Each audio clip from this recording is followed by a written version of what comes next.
warahmatullahi wabarakatuh. Izin memperkenalkan diri, nama saya Widiana Derajat dengan NIM 19060326 dari kelas 4 PGSD 2019.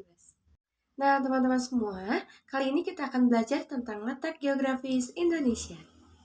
Nah, untuk geografi sendiri yaitu letak suatu daerah dilihat dari kenyataannya di bumi atau posisi daerah itu pada bola bumi dibandingkan dengan posisi daerah lain. Teman-teman, ada yang tahu belum letak geografis Indonesia itu bagaimana? Nah, teman-teman, letak geografis Indonesia berada di antara benua Asia dan Australia, lalu Samudra Hindia dan Samudra Pasifik, dan serta letak di antara dua pegunungan, yaitu Sirkum Pasifik dan Sirkum Mediterania. Sementara, berdasarkan batas negara, posisi Indonesia berbatasan dengan berbagai negara, laut, dan samudra antara lain yaitu yang batas negara yang pertama yaitu sebelah utara berbatasan dengan Malaysia, Singapura, Filipina, serta Selat Malaka, Selat Singapura, Laut Cina Selatan, Laut Sulawesi, dan Samudra Pasifik di daerah sebelah utara. Untuk yang kedua, sebelah selatan berbatasan dengan negara Australia, Timur Leste, Samudra Hindia, Laut Timur, dan Laut Arafura. Untuk yang ketiga, sebelah barat berbatasan dengan Samudra Hindia. Dan yang terakhir, sebelah timur berbatasan dengan Papua Nugini dan Samudra Pasifik.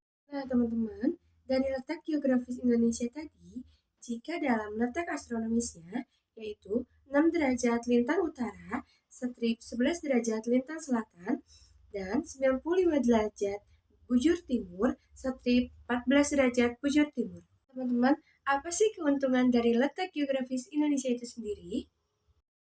Untuk yang pertama, menguntungkan dari segi ekonomi. Indonesia menjadi titik pertemuan antara benua Asia dan benua Australia, serta menjadi pertemuan dua samudra. Hal tersebut membuat Indonesia jadi di titik persilangan kegiatan ekonomi dunia. Kedua, memiliki keragaman budaya. Letak geografis Indonesia sedikit banyak membuat Indonesia mendapat pengaruh budaya dari negara-negara yang melaluinya. Nah, untuk yang ketiga, adanya musim kemarau dan penghujan. Nah, teman-teman, dari bulan Oktober sampai April, angin bertiup dari Asia ke Australia yang membawa banyak uap air dari Samudra Pasifik sehingga menimbulkan musim hujan. Kemudian, sekitar bulan April sampai Oktobernya lagi, angin bertiup dari Australia ke Asia yang sedikit membawa uap air dari Samudra Hindia sehingga menyebabkan musim kemarau di Indonesia.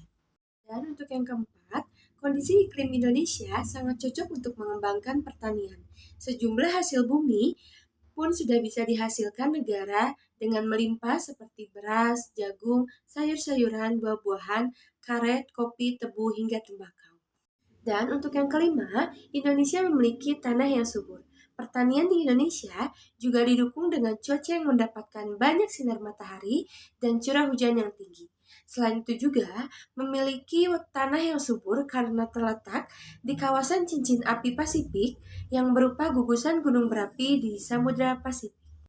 Nah, dari keuntungan yang tadi sudah disebutkan, ada pun pengaruh dari letak geografis Indonesia.